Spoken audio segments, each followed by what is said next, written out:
Olá pessoal, tudo bem? Eu sou o professor Jorge Júnior. Hoje a nossa disciplina é Biologia e o tema é Biodiversidade Animal.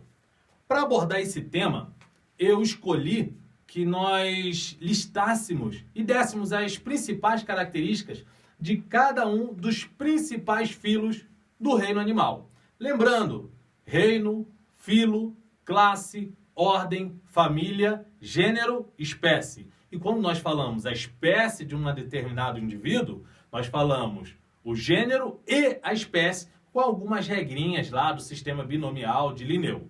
Mas hoje vamos parar aqui bem na parte dos filos. Vocês já vão ver que são bastante coisas, tá bom? Em cada filo você tem vários bichos junto, vários, né?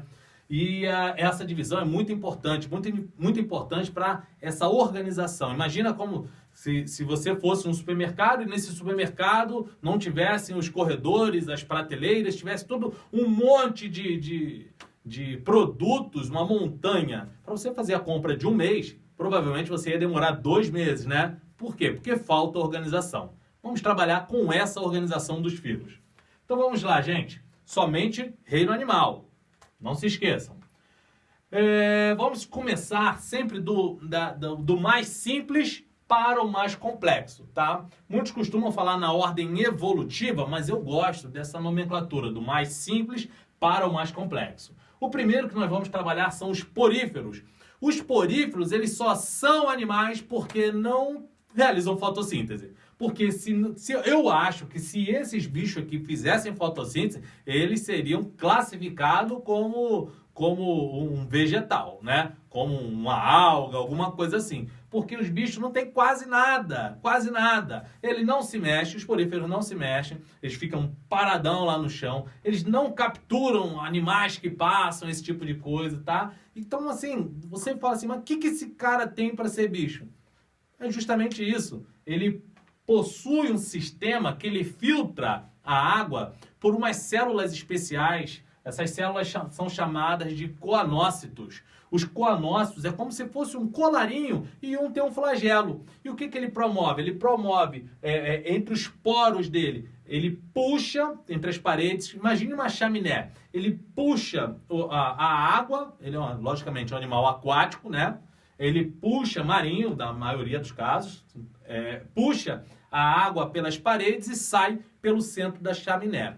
Quando ele puxa essa água através das células especiais chamadas coanócitos, eles conseguem reter alguns nutrientes e passa lá por cima, tá? Eles são muito simples, tem algumas divisões mediante aos canais que eles são montados, vale a pena dar uma olhadinha nisso daí, mas hoje, como é só uma introdução, a gente vai falar sobre essas principais características, tá bom? Não se esqueçam, os poríferos, as principais células deles são os coanócitos. Logo depois, nós temos os quinidários. Esses já são um pouco mais complexos. Voltando aqui. Os poríferos e também os quinidários, eles possuem uma similaridade, apesar de serem diferentes em muitos aspectos, mas eles possuem uma similaridade. Primeiro, os dois possuem simetria radial. Simetria radial, imagina como se eu tivesse aqui um desenho de uma circunferência e eu pudesse cortar essa circunferência em várias partes e todas seriam iguais. Isso é uma simetria radial, tá bom? E outra coisa muito importante, que eles são diblastos. Isso significa que o folhelo embrionário dele só são formados por 2 tipos de tecido. É um negócio bem legal, bem interessante isso daí. Os quinidários, eles possuem as células especiais chamadas quinidócitos. Ó o sufixo citos. Citos significa célula. Quínido e citos. Quinidário significa urticante, que arde, né? Porque os representantes principais desses dois caras aqui, desse cara aqui, dos quinidários, são as anêmonas, sabe? A casinha que o Nemo mora, as anêmonas. E também a água-viva, aquele animal medusa, sabe? Água-viva. Pois é, são os 2 principais representantes. E esses bichos, gente, parece até um extraterrestre. Eles são tão diferentes que são incríveis. Sabe por quê, né? O Nemo, né? O Procurando Nemo lá, aquele bichinho, ele não se queima lá dentro, não se fere ali. Por quê? É porque ele possui uma membrana que protege. Esses animais, tanto a água-viva quanto a anêmona, eles possuem em seus tentáculos, vamos dizer assim, os seus tentáculos, eles possuem uma célula chamada quinidoblastos. É uma célula jovem que ela possui uma substância, uma toxina ali, ela é neurotóxica.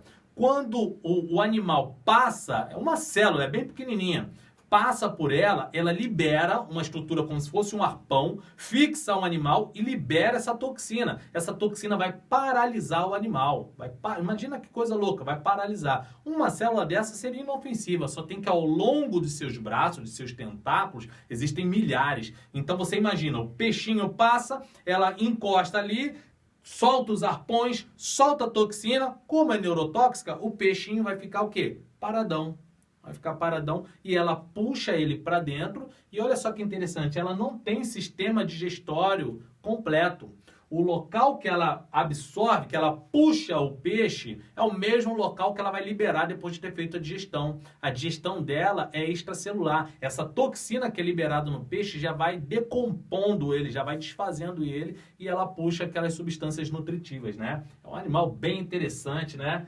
Com certeza vocês já viram, aqui no Brasil é bem comum a água-viva, tá bom? E alguns aquários de água salgada você vê também nos corais, formados por poríferos e por quinidários, as anêmonas, bem bacana, bem bonito, tá bom? Agora nós vamos dar um salto aqui, os plateumintos. Plateuminto significa vermes achatados. Pláteu, achatados, mintos, vermes. Esses vermes achatados. A gente tem alguns exemplos clássicos aí. Um que eu gosto bastante, é bem simpático o animal, é a planária. A planária, ela é bem achatadinha, bem larga em relação à sua espessura, né? Ela é a área dela de contato com a atmosfera é bem grande e isso faz com que a respiração dela seja pela pele, né? A gente chama de respiração cutânea. Ela já é um animal triblasto, ela já tem folhelo embrionário formado por 3 tecidos, né? É o tecido mediano, o mais interno e o mais externo, que a gente chama de ectoderme, o mais externo, o mediano, que a gente chama de mesoderme, e o mais interno, que a gente chama de endoderme. A gente vai conversar sobre isso mais detalhadamente um pouco depois, fazendo até uma espécie de anatomia comparada, tá bom? Então, os plateumintos são um dos representantes, são esses. Alguns vermes são parasitas obrigatórios, né? E alguns vermes, eles não são parasitas, ele vive livres geralmente em água parada, né? Que é o caso da planária que a gente estava falando, tá bom?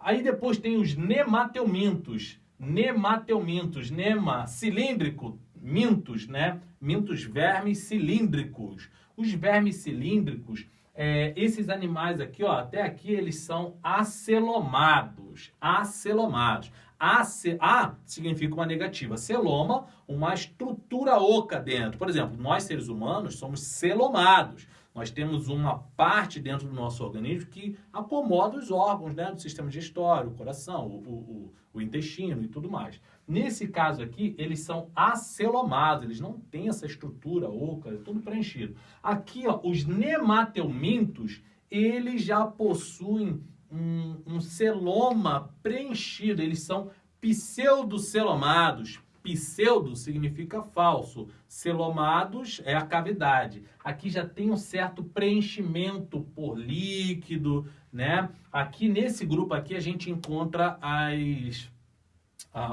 um dos representantes, nós encontramos as lombrigas, Ascaris lumbricoides, aquele verme lá, chatinho, né? Que fica no intestino, parasitando você. Você não, né? Que eu sei que você toma remédio de verme uma vez por ano. Tem que tomar, e se não tomar, tá frito, hein? Tá cultivando esses animaizinhos. Então você tem aqui os nemateumintos, que são os vermes cilíndricos, tá bom? Eles possuem dimorfismo sexual, né? O macho e a fêmea têm formato diferente, o plateuminto também, alguns, né, têm formatos diferentes. Tem muitas curiosidades que a gente pode falar sobre cada um deles, né? Mas, mais uma vez, isso aqui é só uma aula introdutória. Depois a gente vai falar um pouquinho mais. Na sala de aula, o seu professor vai falar um pouquinho mais também. Eu vou falar com meus alunos, né? Se liguem aí, hein, gente? Depois nós temos aqui os anelídeos. Anelídeos remete a anéis, né? Anéis. São animais com corpo corpos segmentados. Você pode perceber que nós estamos traçando uma linha de complexidade, né? Esses aqui que não tem nada, não tem sistema digestório, não tem sistema respiratório, não tem sistema reprodutor, ele não tem nada. São células amontoadas praticamente no formato de chaminé. Esses aqui, eles já possuem locomoção, né? A água-viva, ela consegue se locomover. A anêmona, ela é fixa, né? É um animal fixo, né? Você tem aqui os plateumintos, que são os vermes achatados, os nemateumintos, que são vermes cilíndricos, e agora você tem os anelídeos. Exemplo clássico dos anelídeos são as minhocas. As minhocas. A gente pode até classificar aqui, tem algumas classificações dos anelídeos. Você tem os que possuem cerdas, né? A minhoca, ela possui um pouquinho de cerdas, né? Você tem os irudíneos, que são as sanguessugas, ela possui as ventosas para se locomover, né? E você tem alguns animais desse tipo, marinhos, que eles possuem muitas cerdas, né? São chamados de aquetas, são os que possuem ventosas, a sanguessuga. Você possui os oligoquetas, que possuem poucas cerdas, são as minhocas, né? E você tem os poliquetos, que são os que possuem muito, são animais marinhos, tá bom? Agora, adiantando aqui, nós temos os moluscos. Os moluscos, eles possuem corpo musculoso, né? Corpo musculoso, alguns possuem tentáculos, alguns possuem um pé só, um pé, imagina isso, que coisa louca. Mas é a lesma, os caracóis, polvo, né? O polvo, a lula, sépia, são exemplos de moluscos, tá bom? Então a gente tem que se ligar nele e a gente depois vai falar bem especificamente deles também. Você depois tem os artrópodes. Os artrópodes, eles já são os animais já sinistros já, né? São os animais... A gente até comenta que se tiver vida extraterrestre, além dos unicelulares, eles seriam artrópodes. Nesse grupo aqui, ó, você pode pegar dentro do grupo dos artrópodes só esse grupo e combater todos os outros em quantidade de representantes. Os artrópodes ganham. Você tem artrópodes aí que voam com alguns insetos, você tem aracnídeos, você tem vários. Principais características dele. Eles possuem pés articulados e exoesqueleto. Exoesqueleto e pés articulados. Por isso, ó, artro, articulação, podes, pés, tá bom? Aí agora a gente vai passar para os equinodermos. Os equinodermos, eles já são, assim, um avanço danado. Por quê? Porque eles possuem uma espécie de esqueleto interno. Olha só que coisa. Sabe quem está nesse grupo aqui? A estrela do mar. A estrela do mar. Você pode ver que ela tem uma espécie de pele meio musculosa por fora, que se desloca e por dentro tem uma estrutura calcária, um tipo de esqueleto, tá bom? Outro grupo que tem aqui são os ouriços. Os ouriços fazem parte desse grupo. Internamente tem uma estrutura calcária, até chamada de lanterna de Aristóteles. Dá uma olhadinha nisso, bem bacana lá. E por último nós temos os cordados. Os cordados, eles possuem 3 características principais. A presença, de certa forma, de fendas branquiais, uma espécie de estrutura medular primitiva, né? E a presença de crânio. Uma presença de crânio. Ele possui essas 3 estruturas. Essa estrutura linear, que é uma estrutura medular primitiva, é a notocorda. As fendas branquiais e a presença de crânio. Tá bom? Então é isso aí, pessoal. Aula introdutória. Nós vamos preparar uma playlist para falar especificamente sobre cada um desses, que é bastante coisa, para você ter um material completo de qualidade, tá bom? Um abração, fiquem com Deus.